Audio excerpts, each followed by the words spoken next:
Yung buhok mo kasi hindi to pwedeng, ano ito lagyan ng ano lang, ng mumurahing pang-riban.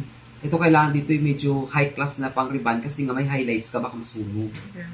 So, ang gagawin natin dito, ire-riban natin siya, tapos pagkatapos riban, lalagyan ka agad natin ng hair botox. Super sulit na yung ino-offer ko sa'yo kasi nga kung sa regular yun, mas mahal siya. Yun na lang. I-push mo na yan para mas bongga, mas maganda yung hair mo. Si Binay na yun lang. Doon na lang sa botox. Sa botox ka lang muna. O sige. Sa kanan. Saka mo na ipariban. Ay, hair botox naman, nakakaano naman yan ng ano eh.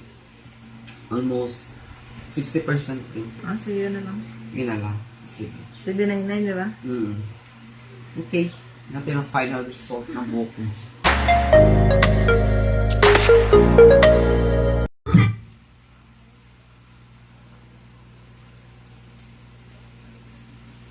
Okay. Tapos na ang iyong hair lalo. Kaya na, grabe ka dry ng buhok mo, dry. Yun na. Super dry. Tapos ano, kasi yung kulot-kulot mo na yun, bagong tubo na yun eh. Kaya talagang kailangan ano yun, kailangan sundan ka agad para bonggang-bongga. So, ano masasay mo sa hair mo? Ganda. Ganda, di ba? Kasi ganyan taga pag hair botox. Pag ano talaga, pag pangmalakas ang hair botox na talaga. Siyempre, ikaw ba naman? Okay, yun lang. Thank you very much sa tiwala, madam. See you again. Sa December, mapagawa mo ulit yung hair mo, ha? Sige.